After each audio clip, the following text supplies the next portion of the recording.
Salam kenal, nama aku itu Ruth Kirana Siahaan, tapi biasanya dipanggil Ruth atau Kitty. Sekarang aku usianya 22 tahun dan kemarin baru lulus S2 Master of Public Policy dari Tsinghua University, Beijing, China. Yang mau aku share hari ini itu tentang startup yang sedang aku bangun, namanya Sekolah Megana.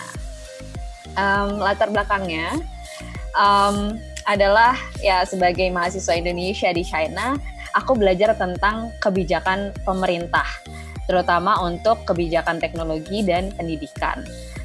Aku menyadari bahwa banyak banget yang bisa kita pelajari dari China, terutama how Chinese parents prepare their children education. Kita tahu, ini bisa dilihat bahwa China itu ranking pertama dalam survei PISA. Mereka top 3 di kategori both di 3 categories ya, reading, math, and science. Dan setelah aku search, aku riset, ternyata apa sih yang membedakan antara sekolah SMA di Indonesia dan sekolah SMA di China? Kenapa mutu pendidikan China itu terus meningkat dari tahun ke tahun? Bahkan universitas aku sendiri, itu namanya Tsinghua, itu ranking 15 universitas dunia dan number 1 di Asia. Jadi aku penasaran gitu, kenapa sih kita nggak bisa kayak lebih kayak China yang minimal ada progresnya gitu pendidikan. Nah ternyata yang membedakan antara SMA di Indonesia dan di China itu bedanya adalah fokusnya. Di China itu teman-teman aku banyak yang orang China asli kan ya. Nah mereka itu cerita ke aku bahwa waktu SMA aku tuh cukup belajarnya 7 pelajaran aja. Mereka belajarnya literatur Mandarin, matematika, bahasa Inggris, sama pelajaran pilihan IPS atau IPA gitu kan. Apalagi kalau di China, semua SMA itu fokus membimbing siswanya untuk lulus namanya Gaokao. Udah terkenal banget sih Gaokao-nya China ya. Itu semacam SBMPTN, sehingga lulus dari SMA, mereka itu pasti masuk ke perguruan tinggi pilihan mereka sesuai skor Gaokao itu. Nah, kalau kita lihat di Indonesia ya, setiap anak itu minimal belajarnya 15 mata pelajaran. Ada seni budaya lah, PLBJ lah, PKN, belum lagi kalau di Jakarta kita mesti belajar kebudayaan Jakarta dan segala macam.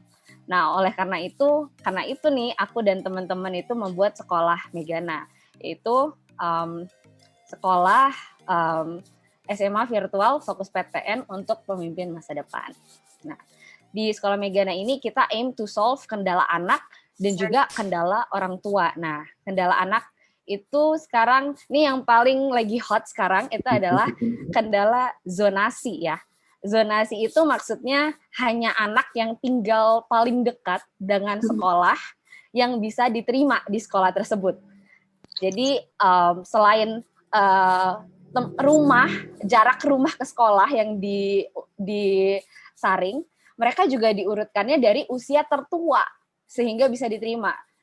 Jadi alhasil ya tidak ada lagi sekolah unggulan karena kebijakan pemerintah khususnya di DKI Jakarta itu sekarang udah nggak peduli lagi bagaimana nilai raportnya, tapi yang lebih penting itu rumahnya dekat sekolah dan usianya paling tua.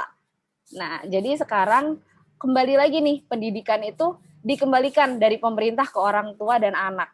Karena nggak ada lagi sekolah unggulan, anak-anak yang punya nilai raport bagus di atas rata-rata harus mencari sendiri komunitas yang bisa mendukung keunggulan mereka gitu. Nah ini selain itu juga ya tahu sendiri ya, ini bisa mungkin udah sering kita omongin juga bahwa banyak guru gaptek, karena gaptek jadinya karena nggak mau dimarahin kepala sekolah, nggak achieve target, mereka banyak kasih tugas. Terus karena banyak kasih tugas, anak-anak jadi stres. Lalu jadi anak-anak, apalagi sebelum corona, mereka belum ada kebiasaan untuk disiplin belajar sendiri secara online. Dan karena sibuk belajar, mereka juga kehabisan waktu untuk ngembangin potensi dan minat mereka masing-masing. Kalau kita lihat dari sudut pandang PTN juga nih, anak-anak SMA kan kebanyakan ingin lanjut ke PTN jika tidak ke perguruan tinggi luar negeri. Nah, untuk masuk PTN itu nggak cukup sekolah biasa.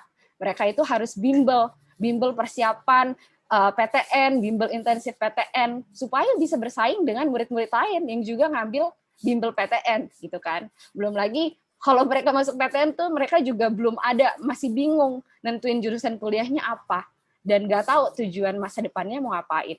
Ini kendala-kendala yang aku riset, aku lihat dari anak-anak SMA zaman sekarang gitu. Yang dari sudut pandang orang tua nih, mungkin tulang-tulang juga bisa relate gitu ya. Ada yang bingung cari solusi belajar online melengkapi kekurangan sekolah, apalagi di zaman COVID ini gitu. Terus harus mempersiapkan biaya. Ini mungkin yang paling berat ya kalau tulang-tulang di sini, harus persiapin biaya untuk belum sekolah, bimbel juga. Itu menguras kantong banget ya, aku tahu. Terus ada juga bingung cari bimbingan yang lengkap di mana, terus harus nyiapin biaya besar untuk persiapan kuliah. Apalagi kalau kuliahnya ke luar negeri, harus ada konsultan pendidikan dan segala macam. Ini kendala yang aku lihat gitu. Nah, dan karena itu aku dan teman-teman di Sekolah Megana itu aim to solve this problem with one-stop solution. Nah, ini bagaimana kita mempersiapkan masa depan anak dengan Sekolah Megana gitu ya. Yang pertama, kita belajar dari China, belajar dari Tiongkok, kita memakai kurikulum yang efektif. Kita akan fokus pada 7 mata pelajaran utama kurikulum Indonesia aja. Dan selain 7 mata pelajaran ini, udah 7 mata pelajaran doang, kita juga materi pelajarannya itu udah diringkas lagi oleh tim mentor kita. Jadi siswa Megana itu cuma mempelajari yang penting dan sering diuji ya dalam ujian akhir sekolah ataupun SBMPTN, yaitu seleksi masuk ke PTN. Terus yang kedua itu adalah mentoring yang efektif. Nah, berbeda dengan guru di sekolah yang ya seringnya PNS, yang gaptek, mentor Megana itu kita memang mencari mentor-mentor yang berpengalaman, yang sudah punya pengalaman dan siap membimbing siswa secara small group. Jadi satu mentor itu untuk 5-10 siswa aja. Jadi hasilnya siswa bisa lebih fokus dan bisa mengutarakan pendapat. Sekaligus ya bisa punya teman juga kan walaupun online. Dan karena fokus itu siswa tidak perlu lagi untuk ikut tambahan bimbel dan lain-lain. Nah, yang ketiga, menurut aku ini yang nggak bisa terbeli dengan apapun, yaitu efektif waktu. Kalau di sekolah biasa, sekolah konvensional ya, siswa itu ngabisin 6.480 jam untuk nyelesain SMA. Itu udah 6.500 jam selama 3 tahun. Sedangkan kalau di sekolah Megana, cuman 1.440 jam, nggak nyampe 1.500 jam untuk belajar, untuk menguasai pelajaran, untuk lulus ujian akhir sekolah, dan juga untuk persiapan masuk PTN. Nah, jadi kalau kita hitung-hitung, siswa Megana itu hanya butuh 1/4 bagian waktu untuk pembelajaran SMA, sehingga 3/4 bagian waktu lainnya itu sekitar 3.000 jam loh, itu bisa untuk mengembangkan minat dan bakat, yang tentunya lebih penting justru untuk mempersiapkan masa depan anak. Yang keempat, ya Sekolah Megana itu satu-satunya sekolah yang memang fokus menyediakan pendidikan intensif, mempersiapkan siswa sejak kelas 1 SMA, karena persiapan itu adalah kunci, agar fokus masuk ke perguruan tinggi negeri impian mereka. Nah, dengan 4 hal ini, Sekolah Megana itu sudah menggantikan peran banyak ini ya, peran sekolah konvensional, peran bimbel konvensional, bimbel online, les, agen pendidikan, coach masa depan, dan banyak lagi. Dan kita juga udah uji coba dengan small batch of student, dan mereka semua berhasil masuk PTN yang mereka impikan gitu. Dan ini ada parameter-parameter yang biasanya digunakan orang tua nih untuk menilai sekolah.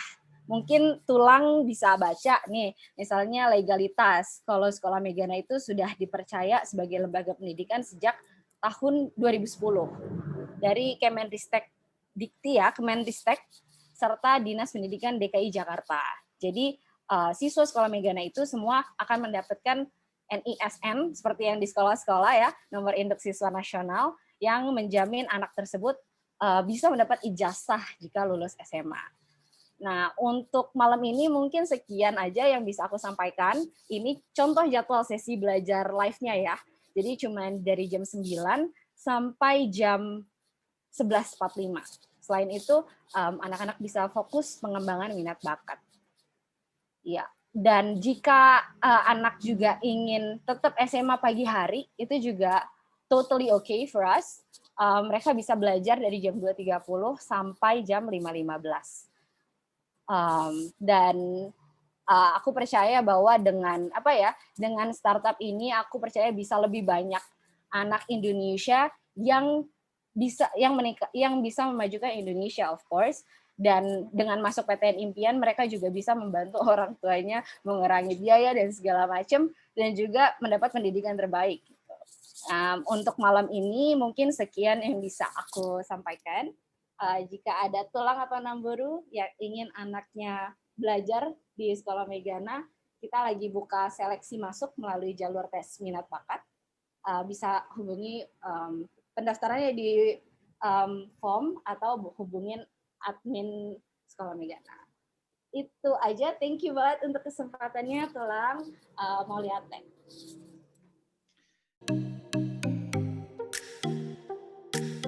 Oke, jadi untuk masuk ke Sekolah Megana, kenapa kita membuat tes minat bakat? Ini sebenarnya gini, Tulang. Anak-anak itu kan punya preferensi saat belajar. Ada yang auditori, ada yang kinestetik, ada yang visual. Nah, kita akan tes dari sudut pandang tersebut. Jadi kita lihat bagaimana sih mereka bisa memilih, kita bisa memberikan pendidikan yang terbaik bagi mereka gitu.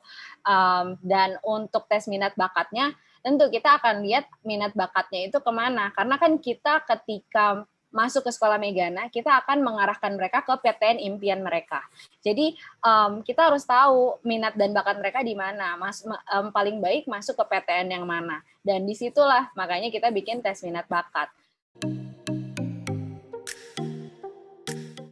Ini adalah sekolah yang memang sudah ada sejak 10 tahun yang lalu. Kita udah punya legalitas dari 10 tahun yang lalu.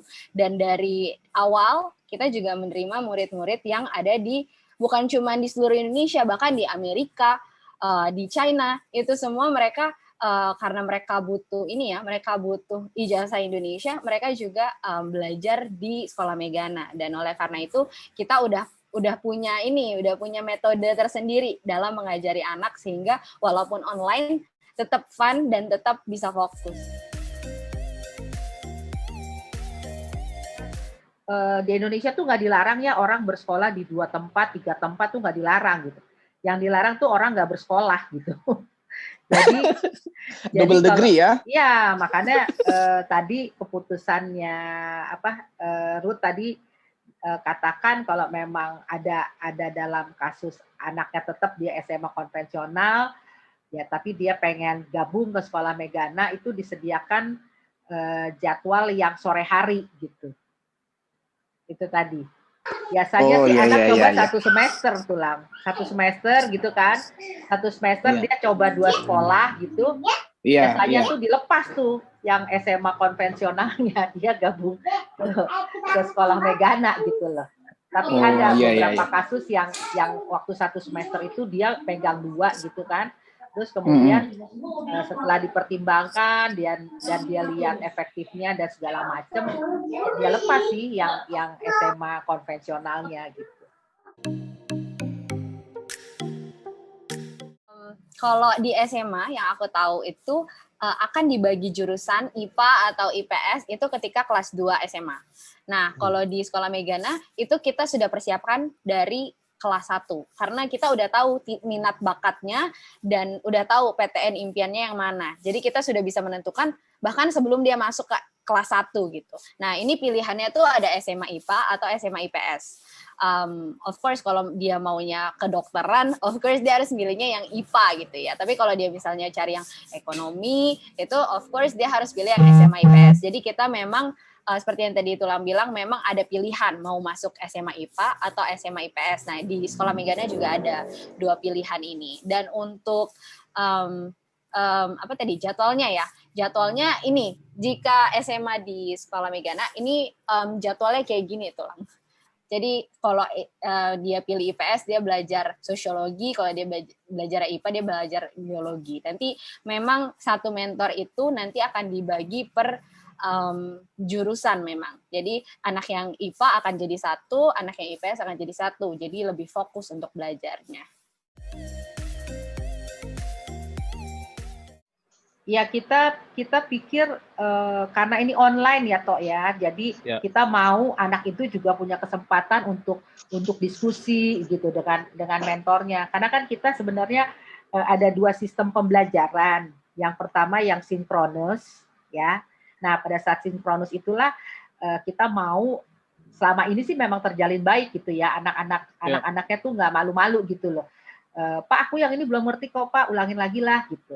Kesempatan ini kan yang jarang sekali diberikan oleh mentoring kalau di sekolah-sekolah formal ya, karena satu guru mesti nanganin 40 murid gitu kan. Nah, di sekolah Megana itu salah satu kelebihannya. Jadi pada saat sinkronus, anak-anak itu seperti bertanya langsung kepada gurunya gitu, dan nggak ada istilahnya, nggak ada gengsi-gengsi gitu ya, dan memang kita sudah melatih mentor-mentor kita untuk harus bisa gitu loh mengopening apa ya istilahnya ya, membuat anak itu berani untuk berkomunikasi, untuk berdiskusi gitu. Ya, nambahin aja. Ini ada di screen kali ya, tipe aktivitas belajar di Sekolah Megana itu ada 3. Ada belajar mandiri, ada mentoring small group, dan belajar luring kalau misalnya sudah sudah reda COVID-19-nya. Tentu kalau kita bikin program, apalagi bikin startup, itu tentu harus divalidasi, which is yang udah kita lakukan 3 tahun ke belakang nih, Tulang. Kita udah 3 validasi selama 3 tahun ini, dan kita membimbing small batch of student, jadi sekitar 20 siswa. Nah, 20 siswa ini kita bimbing secara intensif, dan mereka ternyata lolos ke perguruan tinggi negeri yang aku kasih tunjuk di sini. Mungkin tadi Tulang Beni belum masuk kali ya waktu aku ngobrol tentang ini. Nah, mereka tuh masuk ke sini, tapi karena 3 tahun ke belakang ini kita memang fokuskan untuk sekitaran Jakarta, jadi anak-anaknya punya kemampuan ekonomi yang lebih tinggi. Jadi walaupun mereka masuk ke tujuan perguruan tinggi ini, kebanyakan mereka memilih untuk kuliah di luar negeri. Tapi kalau urusan validasi tadi, karena kita sudah memvalidasi, sekarang nih kita berani untuk ekspansi dan meraih yang di luar Jawa, misalnya di Sumatera, di Kalimantan, itu kita sekarang lagi gencar di sekitaran situ gitu. Ya, tidak hanya mendukung anak-anak yang pintar, tapi juga mendukung anak-anak yang mungkin dilihat kurang pintar. Tapi kalau kita bisa fokuskan mereka untuk masuk ke PTN impian mereka, itu dengan persiapan yang matang tentunya dan mentor yang berpengalaman, itu kita pikir bisa dilakukan gitu. Pada dasarnya semua anak itu termotivasi belajar kalau dia ngerti dia belajar untuk apa gitu. Dan kita harus menumbuhkan semangat kompetisi sebetulnya, tapi kompetisi yang sehat ya. Itu mungkin salah satu kenapa siswa di Sekolah Megana tuh asik belajarnya gitu loh. Karena pertama kita modulnya itu kan kita menggunakan modul yang memang disiapkan oleh Kemendikbud. Dan modul Kemendikbud itu kebetulan menarik ya. Isinya kalau misalnya dia belajar tentang ekonomi itu diajarin tuh, kenapa sih kamu harus belajar ekonomi, manfaatnya buat apa. Di situ nanti ceritalah tentang bagaimana mulai dari ibu penjual sayur sampai ngomongin tentang utang negara gitu, diajarin semua. Jadi kalau kita memakai metodenya sederhana, yang pertama modul itu kita bagikan ke semua anak. Dan di modul itu nanti ada pertanyaan-pertanyaan yang harus dijawab oleh anak itu gitu. Jadi nanti pada saat yang namanya mentoring itu sebenarnya bukan konsep guru ngajar ya, lebih kepada berdiskusi gitu. Karena semua anak sudah menjawab pertanyaan dalam modul tersebut dan kita diskusi rame-rame gitu loh. Nanti prinsipnya semua anak boleh mengutarakan pendapat, tetapi biasanya pendapat yang paling tepat itu yang akan dibantu oleh mentornya gitu. Jadi konsep belajar itu sebenarnya menyenangkan. Itu yang berbeda dengan kan sekarang ini online itu kan kebanyakan bukan online sebetulnya, tapi memindahkan konsep guru menjadi pusat informasi ke online gitu. Sementara di kita yang menjadi subjek itu siswa. Mentor itu benar-benar hanya fasilitator. Sehingga bagaimana menumbuhkan motivasi siswa? Ya pertama itu kompetisi yang sehat, yang kedua kita menerangkan gitu loh. Kamu belajar ini nih manfaatnya untuk apa? Gitu. Jadi nggak sekedar teori, tapi mereka benar-benar ngerti. Oh, kalau aku ngerti ini berarti aku bisa menguasai tentang ini gitu loh. Ya. Jadi gini, untuk tahun 2021 ini kami akan menerapkan sebenarnya itu sistemnya saling membantu gitu. Jadi untuk subsidi. Orang tua ya subsidi silang. Jadi untuk orang tua yang memang mampu itu kita kasih standar untuk SPP-nya per bulan 1,5 juta. Oke.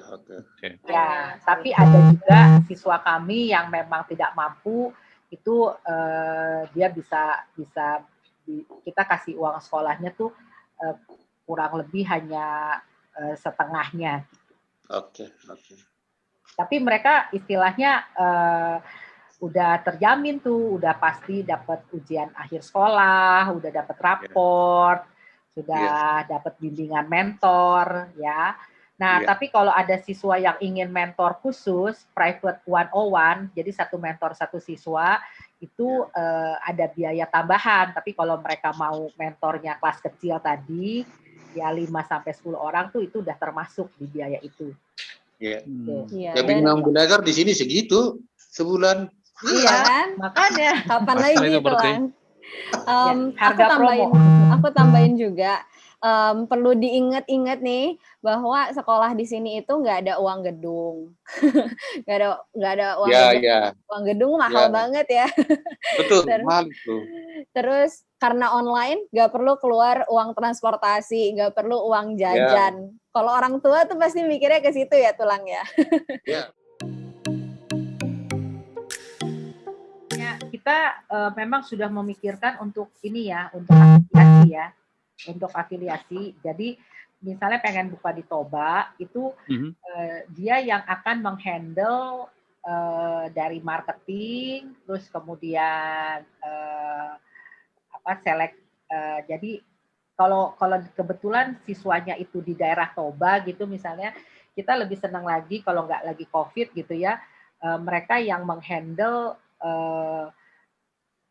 pelayanan kepada orang tua gitu sebenarnya. Jadi kan sekolah ini nggak cukup hanya berurusan dengan anak gitu, tapi kita juga membuka relasi yang baik dengan orang tua gitu. Jadi sistemnya mungkin afiliasi ya, itu Iwan ya. Jadi nanti akan ada pembagian keuntungan dan sebagainya gitu. Jadi kita terbuka sekali. Yang udah daftar sih yang dari Solo sebetulnya. Ada temen di Solo. Dia berminat juga untuk jadi afiliasi. Jadi misalnya ada peserta yang daftar ke kita dari Solo tuh biasanya kita arahkan ke silakan hubungi dengan afiliasi kita di Solo gitu. Jadi kita lebih kepada jadi headquarter sih mimpinya gitu. Nah untuk yang tadi Tulang Iwan bilang afiliasi bisa banget, apalagi nanti kalau belajar luring itu nanti ada tatap muka, mungkin bisa outing khusus di chapternya masing-masing, misalnya chapter Toba atau chapter Solo, itu terbuka banget. Memang afiliasi itu menguntungkan, win-win solution bagi kita, bagi affiliate-nya, dan bagi siswa yang ada di chapter tersebut.